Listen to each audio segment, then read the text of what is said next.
कल्पना कीजिए कि दो लोग हैं, एक दूसरे से बेपनाह मोहब्बत करते हैं, जी नहीं सकते एक दूसरे के बिना, खूब बोलते हैं कि तेरे बिना मर जाऊंगा, तेरे बिना मर जाऊंगी, ऐसा ड्रामा करते हैं रात दिन। और आगे चल के किसी वजह से उनका ब्रेकअप हो गया, असहमति हुई, संबंध टूट गया, विच्छेद हो गया, नाराजगी हो गई। लड़के को लगता है कि लड़की धोखेबाज है, लड़की को लगता है कि लड़का धोखेबाज है, और जो भी हुआ असहमति हुई, दोनों अलग हो गए। अब देखिए, तीन स्थितियां हो सकती हैं। एक स्थिति क्या होती है, जब दो लोग प्रेम में होते हैं ना, तब मुद्रा होती है समर्थन वाली, ये वाली मुद्रा। फिर जब ब्रेकअप हो गया इन दोनों व्यक्तियों का, तो उसके बाद एक स्थिति क्या हो सकती है कि दोनों एक दूसरे के दुश्मन हो जाएं। आप देखेंगे कि समर्थन और विरोध दोनों स्थितियों में आपकी चेतना डिपेंडेंट रहती है उसी पे। समर्थन का मतलब तुम जो कहोगे वही सही है, और विरोध का मतलब तुम जो कहोगे वो गलत है, मैं उसे खारिज करने के लिए अपना समय भी खराब करूंगा, ऊर्जा भी खराब करूंगा, चेतना भी खराब करूंगा। सबसे अच्छा है तटस्थ हो जाना, इसको बेरुखी कहते हैं आप लोगों की उम्र की भाषा में। बेरुखी मतलब ही नहीं, फर्क ही ना पड़ना। धर्म की दुनिया में कहूं तो मंदिर हो, मस्जिद हो, गुरुद्वारा हो, चर्च हो, मुझे फर्क ही नहीं पड़ता कि कौन सी संस्था है, ना समर्थन ना विरोध।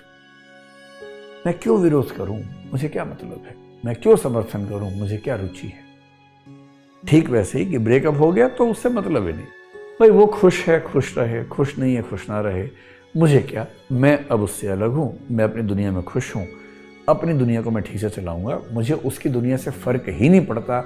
वो सफल हो, बहुत आगे बढ़े, खुश रहे, मुझे क्या फर्क पड़ता है, मेरे जीवन का हिस्सा नहीं है, तो बात खत्म हो गई। इसको बोलते हैं न्यूट्रलिटी, उदासीनता, तटस्थता, बेरुखी का भाव।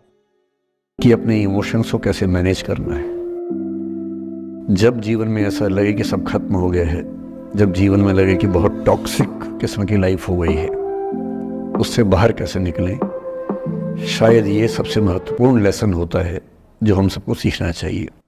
मैंने कहीं से सीखा नहीं है, ना मैंने ऐसी किताबें पढ़ी हैं, हालांकि मैंने 2 किताबें मंगवाई हैं पिछले हफ्ते, पढ़ी नहीं है अभी तक, तो मैं किताबों के बेस पे नहीं जानता कैसे सीखते हैं, लेकिन ज़िंदगी से तुम सीख सकते हैं। इन कहानियों का सबका एक ही सार है, वजह अलग अलग है। एक व्यक्ति ने इसलिए अपना जीवन समाप्त किया कि वो रिश्ता उसके हाथ से छूट रहा था। एक ने इसलिए जीवन समाप्त किया कि रिश्ता बन गया था, पर समाज के दबाव, घर के दबाव मैनेज नहीं कर पाए। एक ने जिंदगी भर शादी नहीं की सिर्फ इसलिए कि वो पुरानी यादों को भूल नहीं पाया। अरे एक बार गलती हो गई तो हो गई, आगे तो संभावना जीवन में है भाई, क्यों इतना हावी रखने उसी दिमाग के ऊपर। कुछ लोग देश की सबसे अच्छी नौकरी में होकर हर पैमाने पर सफलता की हर कसौटी पे खरा उतरने के बाद जीवन नहीं बचा पाए, क्योंकि दूसरों की नज़र में आप बहुत सफल हो जाए, अपनी नज़र में शून्य हो, तो फिर जीवन कैसे बने, जीवन कैसे बचे। इन सारी कहानियों का मूल भाव एक ही है, अगर आप खुद को हैंडल नहीं कर सकते तो दुनिया को क्या हैंडल करेंगे। दुनिया को हैंडल करने से पहले खुद को हैंडल करना सीखना पड़ता है, और उसका सबसे आसान जो रामबाण उपाय है उसको बोलते हैं द आर्ट ऑफ लेटिंग गो। जाने दो। वो अफसाना जिसे अंजाम तक लाना न हो मुमकिन, उसे एक खूबसूरत मोड़ देकर छोड़ना अच्छा। साहिर ने लिखा। प्रेम की दुनिया के बारे में साहिर से अच्छा कौन लिखेगा। तारुफ समझते, तारुफ ना परिचय, इंट्रोडक्शन। कहते तारुफ रोग बन जाए तो उसको भूलना बेहतर। अरे परिचय हुआ किसी से, आपकी भाषा में इंट्रो हुआ, यही बोलते हो ना आप लोग, इंट्रो हो गया, इंट्रो हुआ, दोस्ती हुई, बाद में लगा रहे यार ये तो उल्ट पटांग आदमी है या उल्ट पटांग लड़की है, छोड़ो फिर, ऐसा क्या लोड लेना है। तारुफ रोग बन जाए तो उसको भूलना बेहतर, ताल्लुक बोझ बन जाए तो उसको तोड़ना अच्छा। वो अफसाना जिसे अंजाम तक लाना न हो मुमकिन, उसे एक खूबसूरत मोड़ देकर छोड़ना अच्छा। बस बस करना ये है कि खूबसूरत मोड़ दे के छोड़ना है, हाथ में तेजाब की बोतल लेके नहीं। और आज की पीढ़ी का ये समझना बहुत ज़रूरी है कि छोड़ना भी अच्छे तरीके से हो सकता है। तो मैं उस बात पर हूँ, उससे पहले थोड़ा संक्षेप में समझा दूँ। मुझसे कुछ बच्चों ने पूछा इस बीच में कि जितना आसानी से आप बोल रहे हैं, क्या सच में इतना आसान होता है? कैसे छोड़ें उन चीज़ों को जो मन पर हावी हैं, उन इमोशंस के टर्मोइल को, उन इमोशंस की इंटेंसिटी को कैसे मैनेज करें? क्या सच में इतना आसान होता है? आसान तो नहीं होता है। मेरी उम्र में आसान है, आपकी उम्र में आसान नहीं होता है। मेरी उम्र में क्यों आसान है? क्योंकि ये सारा खेल हार्मोन्स का है, ये सारा खेल केमिस्ट्री का है। हम सब दरअसल बहुत सारे केमिकल्स, जिनमें से कुछ का नाम हार्मोन्स हैं, उन केमिकल्स और हार्मोन्स के बहुत सारे इंटरेक्शंस के रिजल्ट हैं। इसलिए जब कोई बच्चा जैसे छोटे बच्चे हमेशा उछलते रहते हैं, पेरेंट्स थके रहते हैं, ये इन सभी केमिस्ट्री का परिणाम है, शौक का मामला नहीं है। आपकी उम्र जो होती है किशोरावस्था और युवावस्था की शुरुआती उम्र, मैं मान के चल रहा हूँ कि आप सब लोग 17 से 22-23 के बीच के लोग हैं, बच्चे हैं। कुछ तो अभी शादी भी नहीं कर सकते होंगे, वो वाले होंगे ना। लड़के तो नहीं कर सकते होंगे, भी 21 के कहाँ हुए होंगे। तो वो वाली उम्र आप लोगों की है। इस उम्र में इमोशंस का टर्मोइल, इस उम्र में इमोशंस का बिखराव इतना ज़्यादा होता है कि संभालना बड़ा मुश्किल होता है। जैसे जैसे आप मैच्योर होंगे, बड़े होंगे, बूढ़े होंगे, बूढ़े और मैच्योर काफ़ी हद तक समानार्थक शब्द होते हैं। बूढ़ा आदमी आमतौर पर मैच्योर हो ही जाता है, और जो मैच्योर हो जाता है उसको लोग बुढ़ा ही बोलते हैं, चाहे वो दोस्त हो आपका। तो मैच्योर होने के बाद मैच्योरिटी के कई लक्षण हैं, 10-20 लक्षण। उनमें से एक ये है कि आपके इमोशंस में इंटेंसिटी उतनी नहीं रह जाती जितनी बचपन में होती है। मसलन कोई आपका दोस्त आपसे कुछ खराब कह दे, आप 3-4 घंटे बेचैन रहेंगे, बार बार मैसेज टाइप करेंगे, फिर डिलीट करेंगे, फिर टाइप डिलीट, वो भी टाइप डिलीट चल रहा है। एक दिन हो गया बात हुए, ना वो पढ़ पा रहे हैं ना आप पढ़ पा रहे हैं, बेचैनी चरम पे है। अब इतना ही मामला है, नाक का सवाल है कि पहले कौन झुकेगा। सारे संबंधों में स्तर इसी बात से तय होता है कि पहले कौन झुकेगा, और जो एक आध बार झुक गया वो जिंदगी भर झुकता है उसके बाद। इससे लोग शुरू में बहुत केयरफुल होते हैं कि झुकना नहीं है। 3-4 ज्ञानी पीछे बैठे ही होते हैं कि नहीं, झुकना नहीं है, वो झुकेगा, वो झुकेगी, तू क्यों झुकेगा। इन ज्ञानियों से बचना बहुत जरूरी है, जिंदगी जहर बना देंगे आपकी। अब दोनों ईगो फाइट कर रहे हैं कि पंजा किसका गिरेगा, इस पे फाइट चल रही है। 2 दिन हो गए, 3 दिन हो गए, उसके बाद एक आध आदमी पिघल जाता है, उसको लगता है भाड़ में जाए यार, बात नहीं हो पा रही, तुम ईगो कर रहे हो। फिर वो फ़ोन मिलाता है, ये भी फ़ोन की इंतज़ार में 3 दिन से सो भी नहीं रहा बेचारा। हीरो बेशक बन ले पर बेचैन तो भाई। खटाक से फ़ोन उठता है, अब दोनों कान में फ़ोन लगा के रखिए, कोई नहीं बोल रहा, चुप। क्या बातचीत चल रही है सोचिए, एक भी शब्द नहीं, एकदम चुप। थोड़ी देर के बाद कंफर्म करने के लिए कि है भी या नहीं, एक बोलता है हेलो, माँ से आवाज़ आती है कोई एक मैं थोड़ा ऐसी जोकर टाइप की बात करता हूँ, मुझे मोटिवेशनल स्पीकर ना समझे आप लोग, मैं ऐसी हंसी मजाक ही करना आता है मुझे, वही मैं करता हूँ। लेकिन इससे आप ये ना सोचिए कि मुझे पढ़ाना नहीं आता, मैं पढ़ा भी लेता हूँ इसके लिए मुझे वो भी आता है, लेकिन अभी क्योंकि आप बच्चे छोटे हैं तो मैं आपके साथ वैसी बात ही कर रहा हूँ। अब ये सब चल रहा है। अब इसमें अगर कोई एक व्यक्ति झुक गया, बात आगे हो गई तो हो गई, वरना कई रिश्ते ऐसे भी होते हैं जो इसी बिंदु पे खत्म हो जाते हैं कि तेरा भाई नहीं झुकेगा, भाभी झुकेगी, और उधर जीजू झुकेंगे, दीदी नहीं झुकेगी। जीजू झुकेंगे, दीदी क्यों झुकेगी, और ना जीजू झुक रहे ना भाभी झुक रही और उस चक्कर में जो अभी बेचारा रिश्ता बना भी नहीं था, वही वो जमींदोज हो गया, वही वो खत्म हो गया। पर ठीक है, हो गया तो हो गया, भाड़ में जाए, ऐसा क्या है, डर किस बात का है इसमें।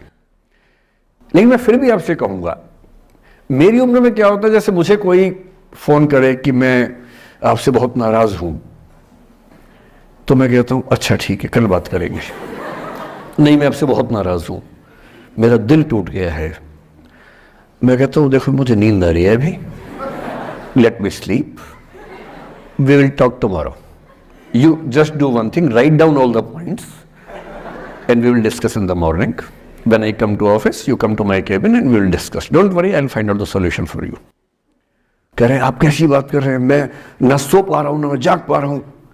तो मैंने कहा दैट इज योर प्रॉब्लम, मैं तो सो भी रहा हूँ जाके, मुझे तो कोई दिक्कत नहीं हो रही भाई। तो मैं तो ऐसा हो चुका हूं कि दुनिया में कुछ भी हो जाए मुझे टाइम पे नींद आ जाती है, कुछ भी हो जाए। मतलब एक आध, अब जैसे मेरी माता जी की मृत्यु हुई तो मुझे नींद नहीं आई कुछ दिनों तक, ठीक बात है, नहीं आनी चाहिए उस समय, तब भी आ गई तो फिर इंसान और पत्थर में क्या अंतर बचा, सीधी सी बात है। But keeping aside those rare instances, कोई कुछ भी कर ले हमें तो बढ़िया नींद आती है। तो जब मैंने सोचा कि लेटिंग गो, मैंने टीम से पूछा क्या होता है लेटिंग गो, तो हमारी टीम में कुछ यंग लोग हैं, उन्होंने बताया कि सर ये बहुत महत्वपूर्ण चीज़ है, आप लोग नहीं समझेंगे, हमारी पीढ़ी के लोग समझते हैं इस चीज़ को। लेट गो का मतलब होता है कि छोड़ो, जाने दो। तो मैंने कहा अच्छा ये तो हमारी पीढ़ी में भी होता था, हम इसके लिए शब्द कुछ और बोलते थे, जैसे मैनू की, तैनू की, छड्डो यार, अरे मटिया दो, अरे भाड़ में जाए, अरे देखा जाएगा, अरे देख लांगे। तो हिंदी हो, पंजाबी हो, हरियाणवी हो, बिहार में अरे मटिया दो, तो वहाँ मटिया दो बोल देते हैं। इसलिए अंग्रेजी भाषा में एक मुहावरा आ जाने से ऐसा थोड़ा है कि भारत के लोग उसके बिना काम चला रहे थे, यहाँ भी काम चल ही रहा था लंबे समय से। तो फिर मैंने कहा ये टॉपिक ठीक है, और जिस उम्र के बच्चों को एड्रेस करना है उस उम्र के बच्चे अक्सर इमोशनल टर्मोइल में रहते होंगे, यही उम्र है जब दिल लगता है, टूटता है, और करियर बनेगा नहीं बनेगा, फेलियर्स मिलते हैं। तो जिस उम्र में इमोशन सबसे ज़्यादा उठापटक करते हैं, उछल कूद मचाते हैं, एंग्जाइटी, डिप्रेशन, ये सब होता है, उस उम्र के बच्चों से बात करने के लिए सबसे मौजूद टॉपिक मुझे यही लगा, सबसे अच्छा टॉपिक यही लगा कि हम इसी पर बात करते हैं। मैं पहले डिस्क्लेमर्स लगा दूं, मैं मनोविज्ञान का अध्यापक नहीं हूं, मैंने साइकोलॉजी में ना एमए किया है, ना एमफिल, ना पीएचडी किया है, ना मैं मोटिवेशनल चीज़ें करने का कोई सर्टिफाइड अध्यापक हूं। मैं तो अपने जीवन के अनुभवों से, साहित्य से, दर्शन से, कानून से, पढ़ते पढ़ते जो मैंने सीखा, और बाकी उस सबसे ज़्यादा सीखा 50 साल के जीवन में, जिसमें से 25 साल का जीवन अध्यापन में और अपना उद्यम करने में खर्च हुआ। अनुभवों से बड़ा कोई गुरु नहीं होता, तो मैं अनुभवों से सीख के बातें करना पसंद करता हूँ। हालांकि हंसराज कोडिस का खौफ इतना ज़्यादा होता है कि जब मुझे पता लगा कि मेरा टाइम फिक्स हो गया आने का, मैंने अपनी टीम से कहा कि यार लेटिंग गो भी कोई किताब है तो देखो मैं देख तो लूँ क्या होता है। तो 2 किताबें उन्होंने भेजी, बड़े भारी भरकम अंग्रेजी ऑथर्स की थी। तो मैंने 4-5 दिन पहले पढ़ना शुरू किया, 5-10 मिनट पढ़ के मुझे लगा कि उससे बात बनेगी नहीं, वो अलग ही टाइप की बातें थी, बड़ी थ्योरेटिकल सी बातें। तो मैंने कहा क्या थियरी में क्या रखा है, हम बच्चों से बच्चों की ज़ुबान में बात करेंगे, उसका मज़ा ज़्यादा है, क्यों थियरी में जाए। तो मैं जो कुछ भी अगले 1-आध घंटे में, मतलब 1 घंटा की, आधा घंटा की, 1.5 घंटा, वो मैं आपके चेहरे से अंदाज़ा लगा लूँगा। आप केवल चेहरे पे भाव ऐसे ले आइएगा कितना आप सुनना चाह रहे हैं। मैं तो अभ्यस्त हूँ, मैं 8 घंटे बिना ब्रेक के पढ़ाता हूँ जनरली, तो मैं तो अभ्यस्त हूँ सुबह से रात तक पढ़ाने के लिए। आप अपना देख लीजिए कितना आप सुनने की हालत में है, और ऐसा ना हो कि मैं अपनी स्पीच सुनने के लिए मोटिवेट करूँगा आपको, वो मैं नहीं करूँगा, है ना। उससे अच्छा, उससे बेहतर ये है कि बीच में छोड़ देंगे, और मैं आपकी उम्र का भी ध्यान रखूँगा। छोटे छोटे बच्चे हैं, इतना टॉर्चर ठीक नहीं है, तो ध्यान रखेंगे। पर मेरा ख्याल है कि आपको मज़ा आएगा, क्योंकि आपकी उम्र से जुड़ी बातें हैं, आपको अच्छा लगेगा। मैं सबसे पहले 2 शब्दों में अंतर स्पष्ट करना चाहता हूँ। एक शब्द है गिव अप करना, एक है लेट गो करना। कभी कभी लगता है कि दोनों बातें एक जैसी हैं, पर दोनों बातें एक जैसी हैं नहीं। गिव अप करने का मतलब होता है हार मान लेना। मसलन आप कुछ कोशिश कर रहे हैं, जैसे मैं इसी एग्जांपल से बात करता हूँ, पलक ने कोशिश की कि मैं यहाँ पर आ जाऊँ, कोशिश की, और मैं ये नहीं कहना चाह रहा कि मैं बहुत व्यस्त आदमी हूँ, लेकिन हाँ व्यस्तताएं रहती हैं। मैं आजकल अवॉइड करता हूँ कि कहीं जाऊँ, क्योंकि पता नहीं पिछले 3 साल में ऐसा क्या हुआ, इन्विटेशंस इतने मुझे आने लग गए हैं। मैं 25 साल से पढ़ा रहा था, कोई पूछता भी नहीं था मुझे। ये कोविड में यूट्यूब में पता नहीं क्या हुआ है, अब पता नहीं कहाँ कहाँ से इन्विटेशन आते हैं। कुछ तो ऐसी जगह से आते हैं जिससे कोई दूर दूर तक मेरा संबंध ही नहीं है। कोई बड़ी कंपनी है, उस कंपनी का इन हाउस प्रोग्राम है, कह रहे वहाँ के मोटिवेट कर। तो मैंने कहा यार मैं कैसे मोटिवेट कर दूँ मैं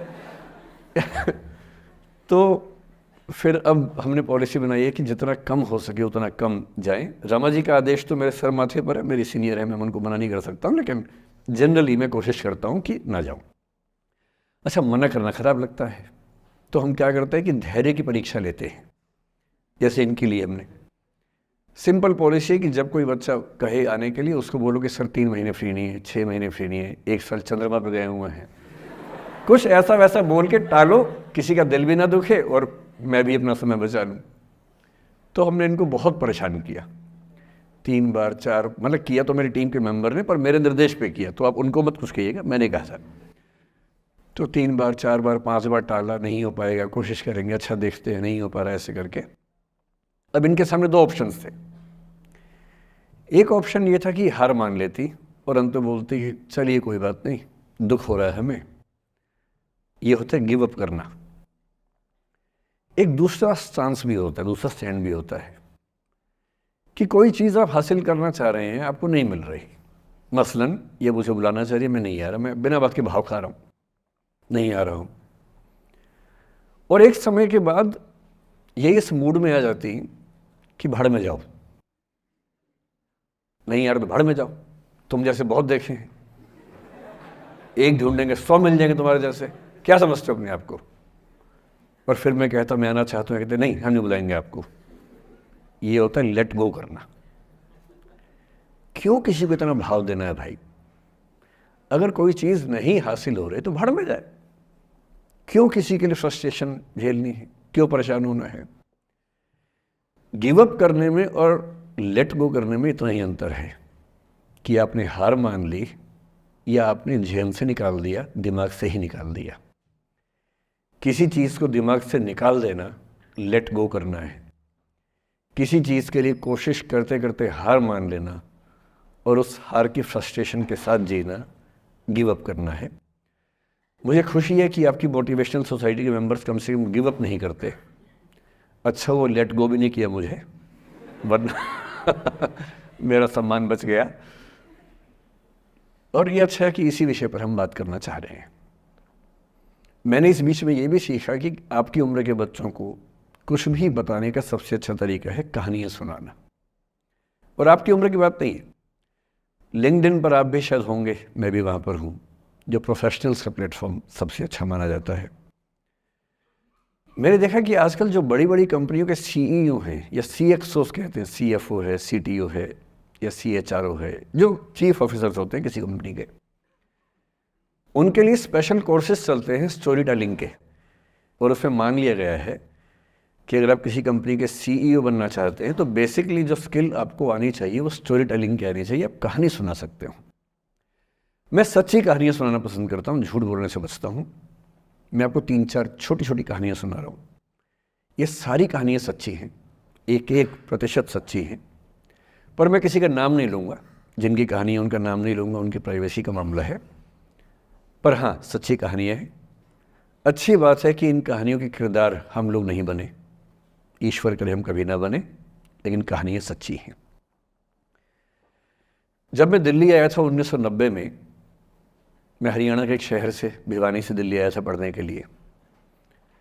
मेरे ड्रीम कॉलेज में हंसराज भी एक था, पर मेरा संयुक्त से मेरा एडमिशन जाकिर हुसैन में हुआ।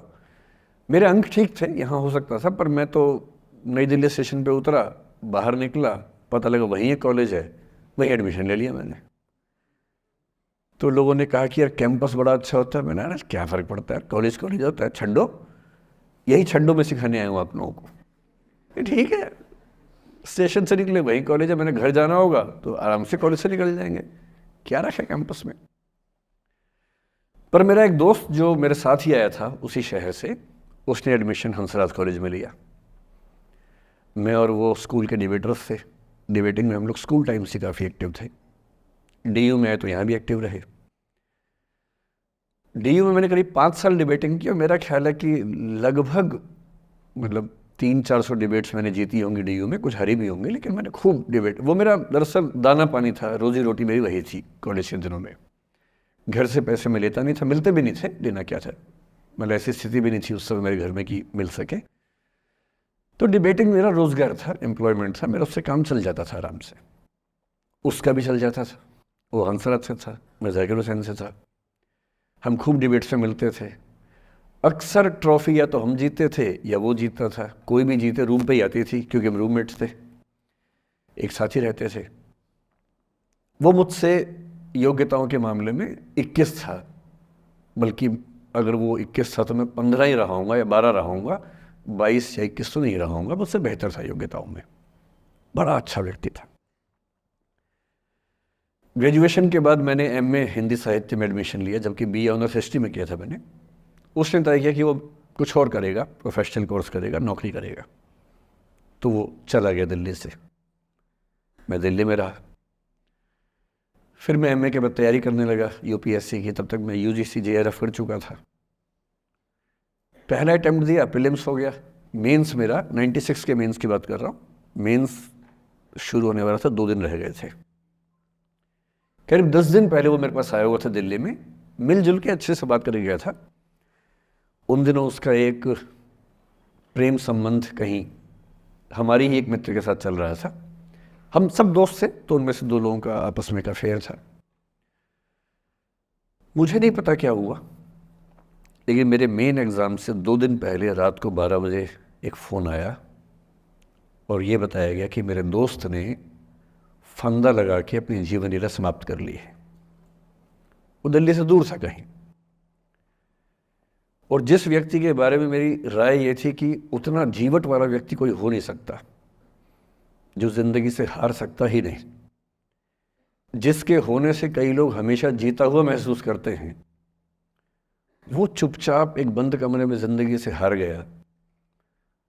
मैं आज तक नहीं समझ पाया कि ऐसा कैसे हुआ। बाद में टटोला, उसके पेरेंट्स से बात हुई, भाई से बात हुई, उन्होंने उसकी याद में एक सोशल वर्क शुरू किया ताकि किसी और बच्चे को ऐसा न करना पड़े।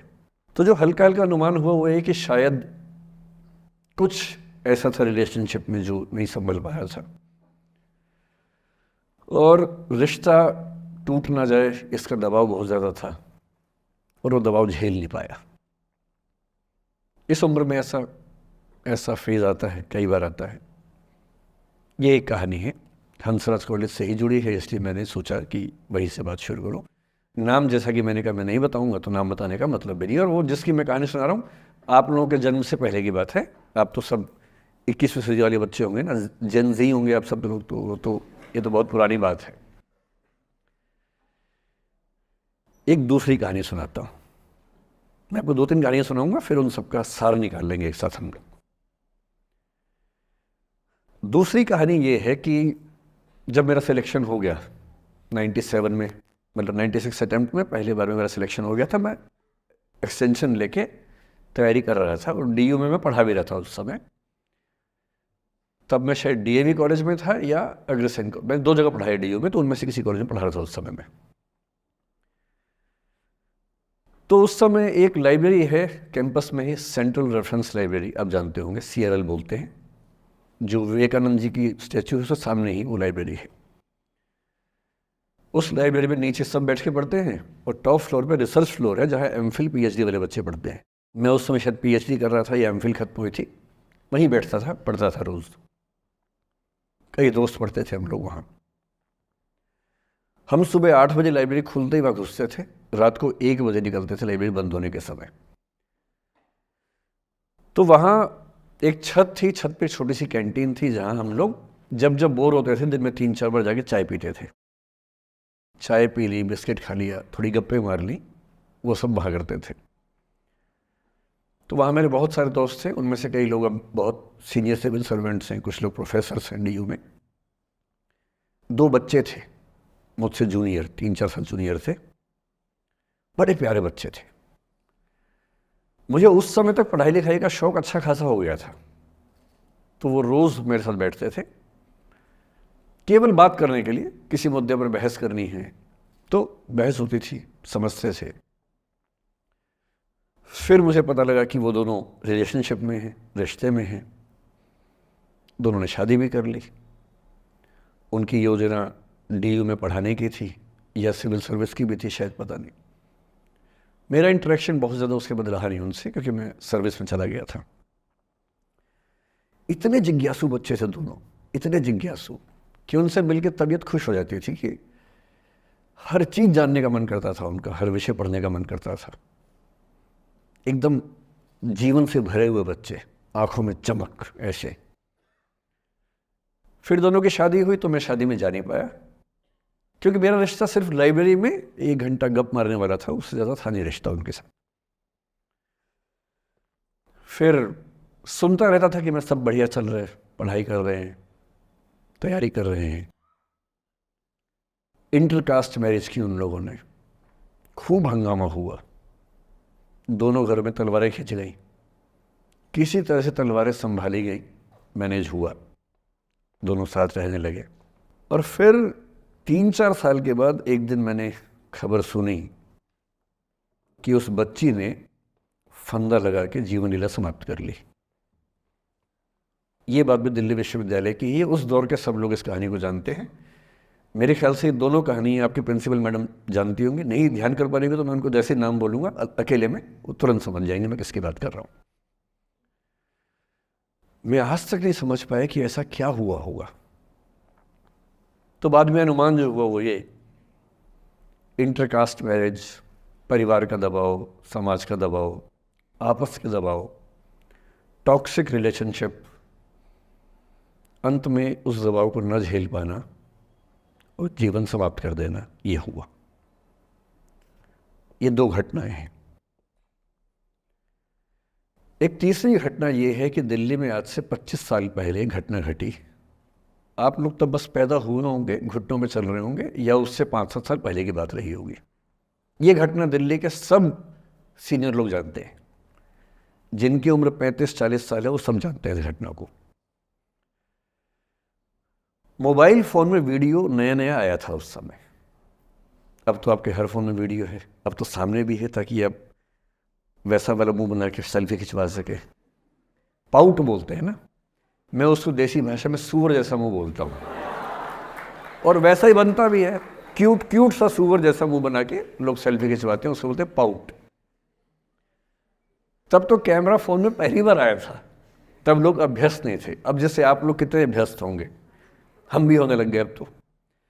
अब हम किसी से बात करते हैं तो हम ये एज्यूम करके चलते हैं कि उसने फ़ोन में कुछ ना कुछ ऑन कर रखा होगा, या तो आवाज़ रिकॉर्ड करेगा या वीडियो बनाएगा। तुम कितने केयरफुल होकर बोलते हैं, कितने कॉन्शियस रहते हैं।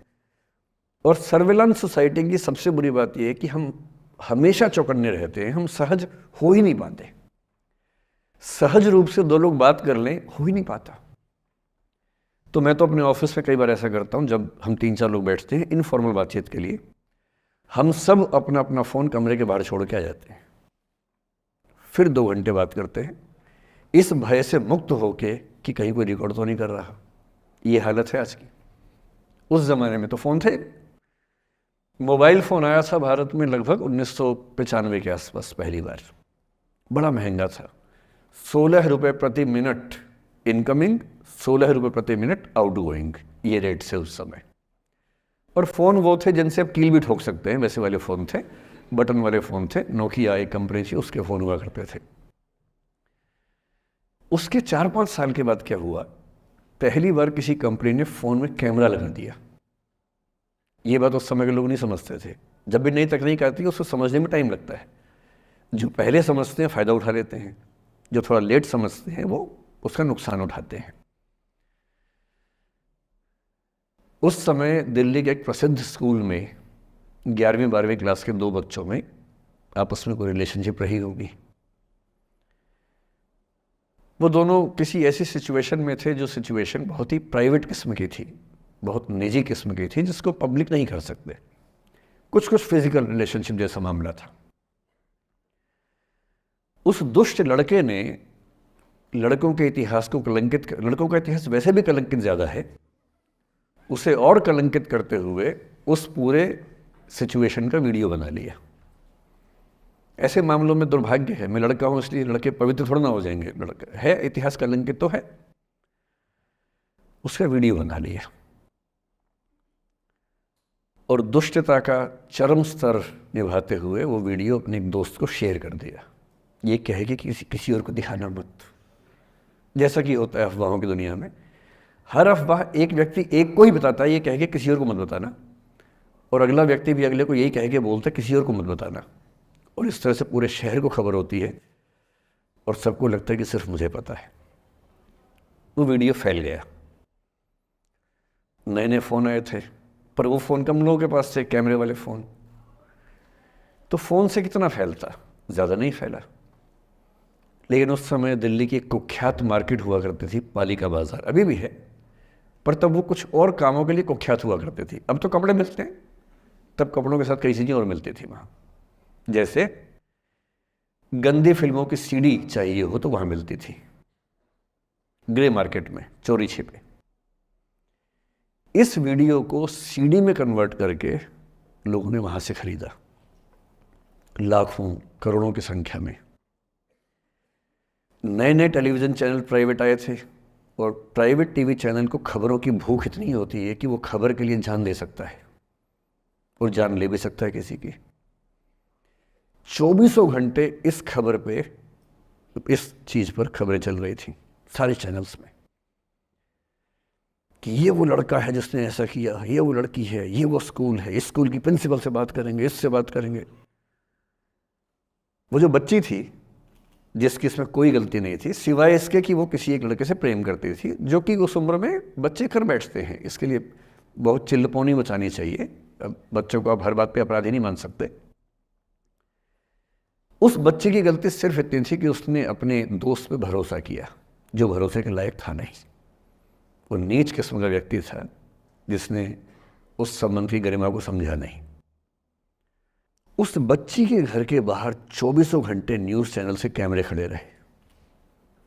घर से कोई भी निकले, 50 कैमरे पीछे, आप बताइए आपकी बेटी कैसी है, आप बताइए आपकी बहन कैसी है।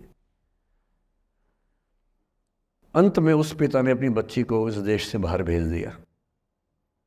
उसके कुछ दिन बाद की जो खबर टीवी चैनल से नहीं दिखाई, उसके पिता ने आत्महत्या कर ली। ये तीसरा इंसिडेंस है। ये सारी खबरें सच्ची बता रहा हूं मैं, इनमें से एक भी झूठ नहीं है। झूठी कहानियों से मोटिवेशन दिया जा सकता है, मैं जानता हूं, पर जब सच्ची कहानियां हैं तो मैं झूठ क्यों बोलूं? सारी सच्ची कहानियां बता रहा हूं मैं आपको। एक चौथी कहानी जो आप में से कई लोगों की होगी। मेरा एक स्टूडेंट है, सिविल सर्वेंट है, सीनियर लेवल पे है, करीब 40 साल का है। उसने आज तक शादी नहीं की। क्या उसकी शादी करने की इच्छा नहीं थी? पूरी इच्छा थी।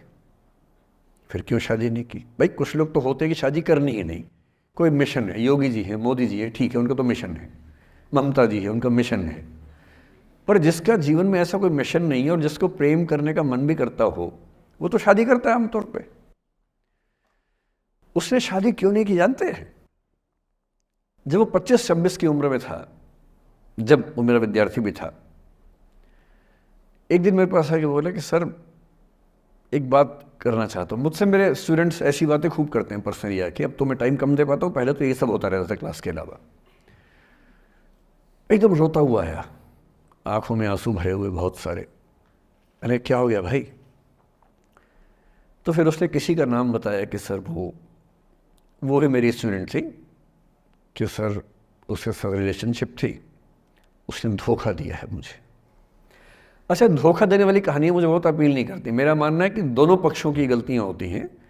आपकी अगर अपने पर्सपेक्टिव से सोच के धोखा करते रहते हैं, ऐसा थोड़ा ना होता है भाई। कुछ तो मजबूरियाँ रही होंगी, कोई यूं ही बेवफा नहीं होता, कुछ तो वजह होगी ना। आप थोड़ा उसकी वजह, उसका भी तो, उसकी कहानी भी तो सुनिए। और मैं जब जब दोनों कहानियाँ सुनता हूँ मुझे लगता है कि मामला ग्रे है। आप किसी एक पे उंगली उठा ही नहीं सकते कि इसने ऐसा किया। दोनों की गलतियाँ होती हैं, ऐसा थोड़ा ना कि एक की होती है। बहरहाल इन भाई साहब को ऐसा लगा कि धोखा हो गया उनके साथ, तो मैंने कहा चलो कोई बात नहीं यार, हो गया तो हो गया, तू नहीं कोई और सही, ऐसा क्या है। इतनी बड़ी दुनिया है, 8 अरब की आबादी अब है, उस समय भी 6-7 अरब तो थी। मैंने कहा 3.5 अरब 350 करोड़ में कोई तो होगी तुम्हारे लिए, ऐसा क्या है, कोई और देखेंगे। पर वो थोड़ा ज़्यादा सेंटिमेंटल था उस समय। धीरे धीरे पता नहीं उसके मन में क्या बैठ गया, उसके मन में ये बैठा कि दुनिया की सारी लड़कियां धोखेबाज होती हैं। ऐसे मूर्खों की कमी नहीं है दुनिया में, ऐसे बहुत मूर्ख हैं। दर्शन की दुनिया में इसे अवैध सामान्यीकरण कहते हैं, इलिसिट जनरलाइजेशन। इसका मतलब बहुत छोटे सैंपल के बेस पे ये समझ लेना कि ये थियरी पूरे ब्रह्मांड पर लागू होती है। एक लड़की ने धोखा दिया, मान लीजिए धोखा दिया, धोखा इसने दिया कि उसने दिया कि किसी ने दिया, जो भी कहानी हो, एक सैंपल से ये मान लेना कि सब ऐसे होते हैं। और उसके बाद से उसने कम से कम 10 बार कोशिश की, 10 लोगों से मिला, बातचीत की शादी के लिए। डेटिंग तो क्या करेगा 40 की उम्र में, लेकिन हाँ बातचीत करके देखा कि शायद रुचियाँ मिल जाएं, स्वभाव मिल जाए तो शादी के बारे में सोचें। हर बार 3-4-5 मीटिंग के बाद वापस हट जाता है। अब तो मैंने पूछना बंद कर दिया है। जब तक मैं पूछता था, बोलता था कि सर 3-4 मीटिंग के बाद लगता है कि ये भी वैसी ही है। मैंने कहा भूल जाओ भाई, उससे भूल जाओ, बात खत्म हो गई। उसके बच्चे घूम रहे हैं आजकल स्कूल में, अब तुम कम से कम शादी तो कर लो। वो भाई साहब आज तक अकेले हैं और अब तो बाज़ार में मूल्य भी कम हो गया उनका, अब विकल्प भी ज़्यादा नहीं मिलते हैं। अब जो विकल्प मिल रहे हैं वहाँ उसकी रुचि और कम हो गई है। तो पूरी संभावना है कि वो जीवन अकेले ही गुजरेगा अब उसका। एक अंतिम एग्जाम्पल देके फिर मैं निष्कर्ष की तरफ बढ़ूंगा। मैं एक IAS ऑफिसर को जानता हूँ, 2 IPS को जानता हूँ, बहुत योग्य लोग, देश के सबसे अच्छे संस्थाओं से पढ़े हुए लोग, प्रॉपर IAS प्रॉपर IPS में नौकरी करने वाले लोग, और इन तीनों ने अपना जीवन समाप्त कर लिया नौकरी में रहते हुए। क्यों? क्योंकि नौकरी और घरेलू जो दुविधाएं थी उनको झेल नहीं पा रहे थे, ना झेल पा रहे थे, ना भूल पा रहे थे। लेट गो नहीं कर पाए तो गिव अप कर दिया। और इसलिए मुझे अक्सर लगता है कि जितनी चीज़ें हम सिखाते हैं बच्चों को, हिस्ट्री, इकोनॉमिक्स, लिटरेचर, वो सब ठीक है, उनका भी महत्व है। शायद उससे ज़्यादा महत्व इस चीज़ का है कि ये समझें कि अपने इमोशंस को कैसे मैनेज करना है। जब जीवन में ऐसा लगे कि सब खत्म हो गया है, जब जीवन में लगे कि बहुत टॉक्सिक किस्म की लाइफ हो गई है, उससे बाहर कैसे निकलें, शायद ये सबसे महत्वपूर्ण लेसन होता है जो हम सबको सीखना चाहिए। मैंने कहीं से सीखा नहीं है, ना मैंने ऐसी किताबें पढ़ी हैं। हालांकि मैंने 2 किताबें मंगवाई हैं पिछले हफ्ते, पढ़ी नहीं है अभी तक, तो मैं किताबों के बेस पे नहीं जानता कैसे सीखते हैं, लेकिन ज़िंदगी से तुम सीख सकते हैं। इन कहानियों का सबका एक ही सार है, वजह अलग अलग है। एक व्यक्ति ने इसलिए अपना जीवन समाप्त किया कि वो रिश्ता उसके हाथ से छूट रहा था। एक ने इसलिए जीवन समाप्त किया कि रिश्ता बन गया था पर समाज के दबाव, घर के दबाव मैनेज नहीं कर पाए। एक ने ज़िंदगी भर शादी नहीं की सिर्फ इसलिए कि वो पुरानी यादों को भूल नहीं पाया। अरे एक बार गलती हो गई तो हो गई, आगे तो संभावना जीवन में है भाई, क्यों इतना हावी रखना उसी से दिमाग के ऊपर।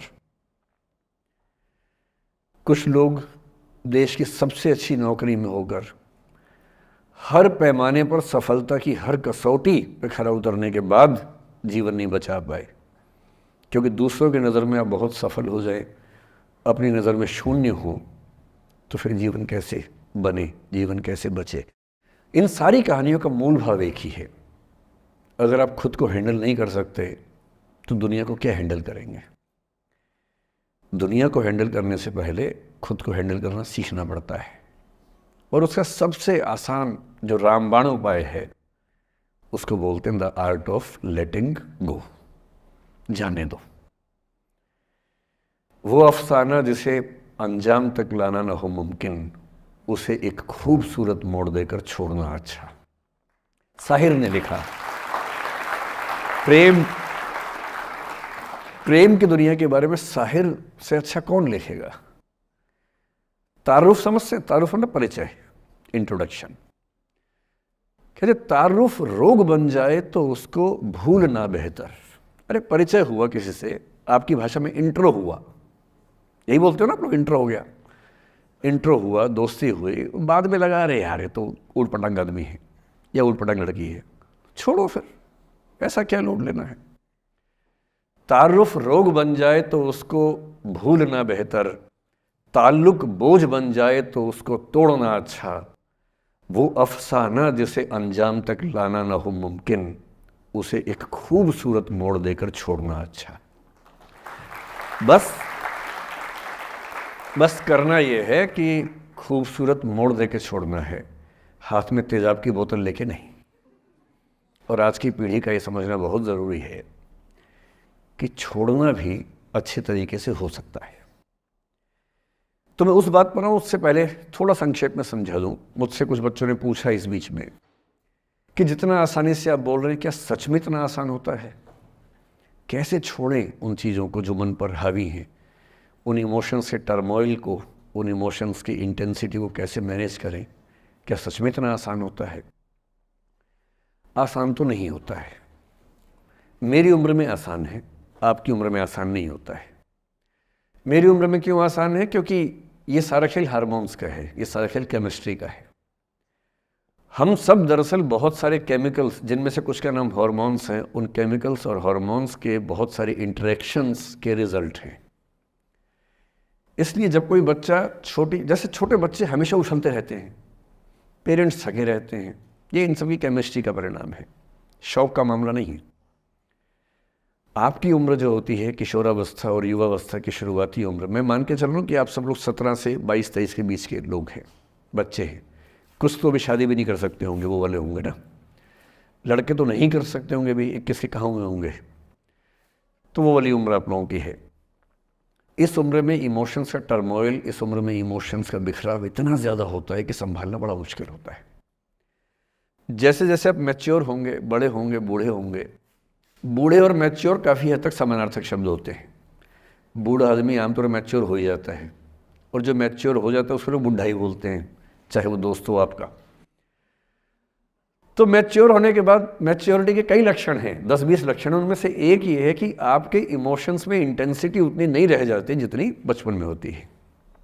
मसलन कोई आपका दोस्त आपसे कुछ खराब कह दे, आप 3-4 घंटे बेचैन रहेंगे, बार बार मैसेज टाइप करेंगे, फिर डिलीट करेंगे, फिर टाइप डिलीट, वो भी टाइप डिलीट चल रहा है। एक दिन हो गया बात हुए, ना वो पढ़ पा रहे हैं ना आप पढ़ पा रहे हैं, बेचैनी चरम पे है।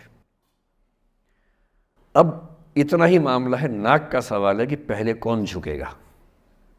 सारे संबंधों में स्तर इसी बात से तय होता है कि पहले कौन झुकेगा, और जो एक आध बार झुक गया वो जिंदगी भर झुकता है उसके बाद।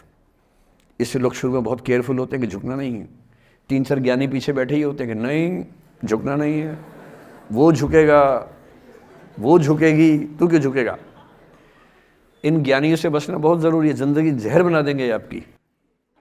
अब दोनों ईगो फाइट कर रहे हैं कि पंजा किसका गिरेगा, इस पे फाइट चल रही है। 2 दिन हो गए, 3 दिन हो गए, उसके बाद एक आध आदमी पिघल जाता है, उसको लगता है भाड़ में जाए यार, बात ही नहीं हो पा रही, तुम ईगो कर रहे हो। फिर वो फ़ोन मिलाता है, ये भी फ़ोन की इंतज़ार में 3 दिन से सो भी नहीं रहा बेचारा। हीरो बेशक बन ले पर बेचैन तो भाई। खटाक से फ़ोन उठता है, अब दोनों कान में फ़ोन लगा के रखिए, कोई नहीं बोल रहा, चुप। क्या बातचीत चल रही है सोचिए, एक भी शब्द नहीं, एकदम चुप। थोड़ी देर के बाद कंफर्म करने के लिए कि है भी या नहीं, एक बोलता है हेलो, वहाँ से आवाज़ आती है कोई एक मैं थोड़ा ऐसी जोकर टाइप की बात करता हूँ, मुझे मोटिवेशनल स्पीकर ना समझे आप लोग, मैं ऐसी हंसी मजाक ही करना आता है मुझे, वही मैं करता हूँ। लेकिन इससे आप ये ना सोचिए कि मुझे पढ़ाना नहीं आता, मैं पढ़ा भी लेता हूँ इसके लिए मुझे वो भी आता है, लेकिन अभी क्योंकि आप बच्चे छोटे हैं तो मैं आपके साथ वैसी बात ही कर रहा हूँ। अब ये सब चल रहा है। अब इसमें अगर कोई एक व्यक्ति झुक गया, बात आगे हो गई तो हो गई, वरना कई रिश्ते ऐसे भी होते हैं जो इसी बिंदु पे खत्म हो जाते हैं कि तेरा भाई नहीं झुकेगा, भाभी झुकेगी, और उधर जीजू झुकेंगे, दीदी नहीं झुकेगी, जीजू झुकेंगे, दीदी क्यों झुकेगी, और ना जीजू झुक रहे ना भाभी झुक रही और उस चक्कर में जो अभी बेचारा रिश्ता बना भी नहीं था, वही वो ज़मींदोज़ हो गया, वही वो ख़त्म हो गया। पर ठीक है, हो गया तो हो गया, भाड़ में जाए, ऐसा क्या है, डर किस बात का है इसमें। लेकिन मैं फिर भी आपसे कहूँगा, मेरी उम्र में क्या होता है, जैसे मुझे कोई फ़ोन करे कि मैं आपसे बहुत नाराज़ हूँ, तो मैं कहता हूँ अच्छा ठीक है, कल बात करेंगे। नहीं, मैं आपसे बहुत नाराज़ हूँ, मेरा दिल टूट गया है, मैं कहता हूँ देखो मुझे नींद आ रही है अभी, let me sleep, we will talk tomorrow, you just do one thing, write down all the points and we will discuss in the morning. When I come to office, you come to my cabin and we will discuss. Don't worry, I'll find out the solution for you. कह रहे हैं आप कैसी बात कर रहे हैं, मैं ना सो पा रहा हूँ ना मैं जाग पा रहा हूँ। तो मैंने कहा दैट इज़ योर प्रॉब्लम। मैं तो सो भी रहा हूँ जाके, ये तो कोई दिक्कत नहीं हुई भाई। तो मैं तो ऐसा हो चुका हूँ कि दुनिया में कुछ भी हो जाए मुझे टाइम पे नींद आ जाती है, कुछ भी हो जाए। मतलब एक आध, अब जैसे मेरी माता जी की मृत्यु हुई तो मुझे नींद नहीं आई कुछ दिनों तक, ठीक बात है, नहीं आनी चाहिए उस समय, तब भी आ गई तो फिर इंसान और पत्थर में क्या अंतर बचा, सीधी सी बात है। But keeping aside those rare instances, कोई कुछ भी कर ले हमें तो बढ़िया नींद आती है। और मैं ये कहना चाह रहा हूँ, मैंने ये सीखा है अपने पिताजी से, और सीख सकते हैं इसको, ये केवल तुक्के की बात नहीं है, सीख सकते हैं। मेरे जो पेरेंट्स हैं, पिताजी और माँ, वो एक अनूठा कॉम्बिनेशन है। अच्छा, किसी शादीशुदा जोड़े से अकेले में बात करके देखिए, जब वो कंफर्टेबल हो आपके साथ, आप उनको बोलिए कि मुझ में और मेरी पत्नी में या मुझ में और मेरे पति में ज़्यादा चीज़ें मैच नहीं होती हैं। सीरियस होकर बोलना, मजाक के मूड में नहीं, सीरियस मुंह बना के बोलिए, थोड़ा भरोसे में लेके। दुनिया का हर जोड़ा आपसे बोलेगा आप में तो फिर भी कुछ मैच होता है, हम में तो कुछ मैच नहीं होता, एक भी मैच, सारे जोड़े ऐसे ही चल रहे हैं। सबको लगता है कि उसका घर बढ़िया चल रहा है, मेरा ही ठीक नहीं चल रहा, क्योंकि उसका घर आपने फेसबुक पे देखा है, अच्छी अच्छी फोटो देखी हैं। 24 घंटे में से जो 2 अच्छे मिनट आए थे, उसमें ली गई 25 फोटो में से बेस्ट फोटो फेसबुक पे आई थी। और अपने घर में आप बाकी 24 घंटे में से 2 मिनट छोड़ के बाकी देख रहे हैं, तो दूसरे का घर हमेशा अच्छा लगता है कि यार लाइफ हो तो उनके जैसी हो। तो हमारे माता पिता भी स्वभाव उनका भी थोड़ा अलग रहा, सबका है, हमारा भी है। तो मेरे पिताजी हैं मस्त मौला आदमी, जैसे कबीरदास एकदम फक्कड़ मस्त मौला आदमी, भाड़ में जाए दुनिया उस मूड में रहते हैं, नुकसान हो जाए भाड़ में जाए। गीता का सार उन्होंने अपने मन में बिठा लिया है। उनका बड़े से बड़ा नुकसान हो जाता है तो क्या बोलते हैं, हमारा क्या था जो लाए थे, जो लिया यहीं से लिया, जो दिया यहीं दिया, साथ लेके क्या जाना है, बात खत्म, कोई टेंशन ही नहीं उनको। और बाकी सब लोग टेंशन में कि अब क्या करें, ये हो गया वो हो गया, कैसे मैनेज करें। मेरी माँ को तनाव हो जाता था, और जब पिताजी ऐसे हो तो माँ को तनाव होगा, सीधी सी बात है। अगर माँ वैसी होती पिताजी तनाव में रहते हैं, तो सामान्य बात है। जब घर में एक व्यक्ति मस्त मौला हो तो बाकी लोग तनाव तो फिर बांटेंगे ना आपस में। वो बड़ा तनाव में रहती थी, उनको घर की चिंता, बच्चों की चिंता बहुत सताती थी। पिताजी भी चिंतित थे बच्चों को लेकर, जैसे कोई पिता होता है, पर उनकी नेचर थी कि ठीक है देख लेंगे जो होगा, अरे देख लेंगे, अरे भाड़ में जाओ, उस मूड में रहते हैं, आज भी रहते हैं। मेरी माँ 73 की उम्र से कुछ महीने पहले चल बसी, उनका जीवन समाप्त हुआ। मतलब मुझे नहीं पता कि जीवन क्यों समाप्त होता है, क्योंकि बड़े बूढ़े कहते हैं कि हर व्यक्ति की सांस का इतिहास है, सांसें लिखी हुई हैं ईश्वर ने, उतनी सांसें मिलेगी। मुझे बहुत भरोसा इस बात में है नहीं, क्योंकि भगवान ऐसा क्यों करेगा कि जापान में सांसें ज़्यादा लिखेगा और अफ्रीका में कम लिखेगा, भगवान ऐसा क्यों करेगा। और अगर सांसें पहले से लिखी हुई है तो हमारी जीवन प्रत्याशा क्यों बढ़ती जा रही है। अगर सांसें पहले से फिक्स हैं तो आज़ादी के समय से लेकर आज के 70 साल में जीवन प्रत्याशा लगभग 2.5-3 गुना बढ़ गई। और हम ये भी कहते हैं कि लोग खराब हैं। अगर लोग बुरे हैं तो जीवन छोटा होना चाहिए कर्मों के हिसाब से। लोग खराब हैं और जीवन बड़ा होता जा रहा है। तो मुझे उन मान्यताओं में बहुत भरोसा है नहीं कि सांसें लिखी हुई हैं। अगर सांसें लिखी होती तो मनुष्य की औसत आयु 25 साल से ऊपर नहीं होनी चाहिए थी, 25-30 मैक्सिमम।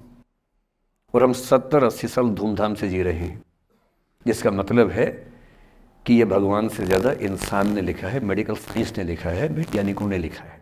और मैं ऐसा व्यक्ति हूँ, मैं बहुत धार्मिक व्यक्ति हूँ नहीं, और मैं इसको छिपाता भी नहीं हूँ। मैं बहुत छिप छिप के बहुत जी लिया। अब मैंने ठान लिया कि मैं जैसा हूँ वैसा रहूँगा। ना मुझे किसी पार्टी से मतलब है, ना किसी विचारधारा से मतलब है। मैं विचार वाला आदमी हूँ, धारा वाला नहीं हूँ। जिसको धारा में बहना है बहे, हम तो अकेले चलेंगे, विचार के साथ चलेंगे। जो ठीक लगता है वो बोलेंगे और वैसे ही रहेंगे। हाँ, गलत बोलने से बचता हूँ, किसी के बारे में गलत बोलना मुझे अच्छा नहीं लगता है, लेकिन जो सही लगता है वो तो बोलूँगा ना भाई। मेरे पिताजी 81 साल के हैं, अभी 81 साल के हुए कुछ दिन पहले, और एकदम मस्त मौल आदमी है, मुझसे ज़्यादा युवा हैं। मैं 50 साल का बूढ़ा हूँ, वो 81 साल के युवा हैं। उनके चेहरे की चमक, मतलब कई ट्यूबलाइट फेल है उनके सामने, ऐसी चमक चेहरे पर रहती है। क्यों रहती है? उसकी एक वजह यह कि वो रोज़ सुबह 2-3 घंटे प्राणायाम, योग, ध्यान, बहुत कुछ करते हैं। उनका भोजन इतना संतुलित है, सप्ताह में कम से कम एक बार, कभी कभी महीने में 4 से ज़्यादा 6-7 बार उपवास करते हैं पूरा। वो सब चीज़ें उनके अभ्यास में हैं, जो मेरे अभ्यास में उतनी नहीं है। मैं भी कोशिश करता हूँ, पर अभी उतना सफल नहीं हो पा रहा हूँ। पर मेरी राय में उनके इस सुंदर जीवन का सबसे बड़ा राज ये क्षमता है कि वो हर चीज़ को लेट गो कर देते हैं। तनाव उनके पास आता है तो फिसल के निकल जाता साइड से, लेते ही नहीं तनाव किसी बात का। कुछ भी हो जाता है तनाव ही नहीं लेते। और मुझे लगता है कि काश ये चीज़ मेरी माँ के स्वभाव में होती, कम से कम 10 साल उनका जीवन और ज़्यादा तो होता। और मैं अपने अनुभव से बता रहा हूँ, बहुत विश्वास से बता रहा हूँ। मैं ना सोने जागने में नियमित व्यक्ति हूँ, ना मैं बहुत कसरत करता हूँ। ठीक हूँ, मतलब बुरा भी नहीं हूँ, ठीक हूँ। मेरी उम्र के अधिकांश लोग बीपी, शुगर, बहुत बीमारियों से ग्रस्त हैं। मैं फिलहाल नहीं हूँ। क्यों नहीं हूँ? मेरे पास इसका उत्तर एक ही है, मैं लोड लेता नहीं किसी बात का, दबाव लेता नहीं, तनाव लेता नहीं। भाई अच्छा हो रहा है तो भी ठीक है। जब मैं सफल, जैसे मैं 3 साल में पिछले काफ़ी सफल हो गया, जितना मुझे नहीं होना चाहिए था, मैं तो कैसे हो गया हूँ सफल। अगर मैं सफल हो गया तो मैं इस बात का लोड भी नहीं ले रहा कि मैं सफल क्यों हो गया। अरे हो गया तो कैसे तो हो गया, कई लोग हो जाते हैं, हम भी हो गए, ऐसा क्या है। कल को नहीं रहूंगा, मान लीजिए, ऐसा हो सकता है, कल को फेल हो जाऊं कहीं। फेलियर को पचाना पता नहीं कितना मुश्किल होता होगा लोगों के लिए। मैं अपने बारे में जानता हूं, मुझे मुश्किल नहीं होने वाला, क्योंकि मैंने सफलता का लोड लिया ही नहीं अपने ऊपर। विफलता मुझे क्या प्रभावित करेगी, बहुत फर्क नहीं पड़ता है। और मैं दावे से कह रहा हूं कि यदि ये टेम्परामेंट आपका हो, जो मेरे पिताजी से मैंने सीखा है, तो आप जिंदगी में सफल कितने होंगे वो एक अलग पैरामीटर है, पर आपकी ज़िंदगी शानदार होगी। और जितनी ज़िंदगी आपकी है, जितनी सांसें आप कहते हैं कि लिखी हुई हैं, गारंटी से कह रहा हूँ कि 10 साल बढ़ जाएंगे। कुछ और लोगों के आप कम कर देंगे, अलग बात है, लेकिन अपने 10 साल बढ़ा लेंगे। इसलिए ये सीखना बहुत ज़रूरी है कि कैसे लेट गो करना है ज़िंदगी की चीज़ों को। 3-4 प्रसंग होते हैं। एक होता है कि आप किसी को बहुत चाहते हैं पर वो आपको नहीं चाहता। आपकी उम्र में ये सब तो खेल होता है, और क्या खेल होता है। मेरे घर में 2 बच्चे हैं 17 साल के, तो मैं उनको देख के समझता रहता हूँ। वो मुझसे छुप छुप के किसी से बात करते हैं और मैं छुप छुप के सुन लेता हूँ। तो उन्हें नहीं पता, मुझे तो नाम भी पता है किससे बात करते हैं, एक आध का तो एड्रेस भी पता है मुझे। और मैं तो बच्चों को बोलता हूँ कभी जाना वाना हो तो मैं ले चलूँगा, चिंता मत करना, बोल देना कि ड्राइवर साथ में आया है, टेंशन मत लेना। तो मेरे तो बच्चे मेरे दोस्त हैं, मैं तो बड़ा दोस्ती के भाव में रहता हूँ। मेरा एक ही बेंचमार्क है कि वो जिस उम्र में जैसे हैं मैं कैसा था, और वो मुझसे अच्छे चल रहे हैं। उससे ज़्यादा उम्मीद मुझे करने में नहीं चाहिए। मैंने जो कुकृत्य 8वीं क्लास में किए थे, उन्होंने 11वीं क्लास में किए, तो बहुत है। मैं ये क्यों मान के चलूँ कि वो देवी देवता पैदा होंगे? मेरे ही तो बच्चे हैं भाई। जीन तो मेरे ही है, तो कैसे देवी देवता हो जाएंगे? तो ज़्यादा उम्मीदें क्यों पालनी है बच्चों से भी? मैं क्यों चाहूँ कि मेरा बच्चा IAS जॉब करे? क्यों करे? वो IAS भी क्यों करे? उसका मन करेगा तो करेगा, नहीं करेगा तो भाड़ में जाए। अगर वो कहेगा कि मुझे स्टार्टअप करना है, स्टार्टअप कर लो भाई। अगर वो कहेगा मुझे कुछ और नौकरी करनी है प्राइवेट सेक्टर में, तो वो कर लो। मैं क्यों ठेकेदार बनूं उसका भाई? मैं क्यों ये चाहूं कि वो मेरे रास्ते पर चले, मुझसे बेहतर बने? ये सब बेकार की बातें हैं। और पेरेंट्स, आज तो बच्चों से बात कर रहा हूँ, जैसे मैं पेरेंट्स से बात करता हूँ उनकी बहुत क्लास लगाता हूँ कि पेरेंट होना और बच्चे का दुश्मन होना कई बार बराबर हो जाता है। और यदि आप नहीं चाहते कि आप बच्चों के दुश्मन बने, बहुत सारे लोग मन ही मन में पेरेंट्स से नफरत करते हैं, माँ बाप से नफरत करते हैं, क्योंकि माँ बाप ने पेरेंटहुड का धर्म ठीक से निभाया नहीं। उन्होंने इतनी इच्छाएं थोपी, इतने दबाव बनाए कि बच्चों को ज़िंदगी के कई फैसले इस दबाव में करने पड़े कि मेरे पेरेंट्स ये चाहते हैं, वो बन ही नहीं पाए जो वो थे। और दुनिया में सबसे बुरी स्थिति है वो न हो पाना जो आप हैं। अपनी सहजता से दूर होना, इससे बड़ी बुरी कोई स्थिति नहीं है। साहित्य में इस पर खूब लिखा गया है। कामायनी एक रचना बड़ी प्रसिद्ध है जयशंकर प्रसाद की, उसमें मूल समस्या ही ये है, ज्ञान दूर कुछ क्रिया भिन्न है, इच्छा क्यों पूरी हो मन की, एक दूसरे से न मिल सके यही विडंबना है जीवन की। आपका दिमाग कुछ कहता है, दिल कुछ कहता है, कर कुछ हो रहे हैं आप। जिस व्यक्ति का दिमाग, दिल और हरकतें आपस में कनेक्टेड हैं, कंसिस्टेंट हैं, उससे ज़्यादा सुखी कोई मनुष्य नहीं है। इसलिए मैं अक्सर कहता हूँ कि आप खुश हैं या नहीं, इसका सबसे बड़ा पैरामीटर ये है, आपका दिमाग, आपका दिल, आपकी हरकतें, आपके एक्ट्स अगर कंसिस्टेंट हैं, कोहेरेंट हैं, कनेक्टेड हैं, इंटीग्रेटेड हैं, तो आपसे ज़्यादा सुखी कोई नहीं है। और यदि आप पूरी ज़िंदगी केवल निभाने में खर्च कर देते हैं तो ठीक है, दुनिया की निगाह में आप सफल होंगे, पर किस दिन खबर आ सकती है कि अच्छे आदमी थे, नहीं झेल पाए, अंत में दिल का दौरा पड़ जाता है, बीपी हो जाता है, डायबिटीज़ हो जाता है। बच्चे बोलते हैं कि डायबिटीज़ चीनी खाने से होता है, बेकार बात है, डायबिटीज़ स्ट्रेस से होता है। डायबिटीज़ होने के बाद चीनी खाना मना है। चीनी खाने से आज तक किसी को डायबिटीज़ नहीं हुआ है। डायबिटीज़ केवल तनाव से होता है। तनाव पहले ही दुनिया में इतने सारे हैं, नौकरी के तनाव, कितने झंझट दुनिया में हैं, उसके ऊपर से अपने स्वभाव से दूर होने का तनाव कितना बड़ा तनाव है, क्यों पालना चाहिए? तो मैं कुछ सूत्रों में आपको बात बताता हूँ। इस उम्र में आप कितना उसको फॉलो कर पाएंगे मुझे नहीं पता, लेकिन कोशिश करेंगे तो कुछ तो फ़ायदा होगा ही।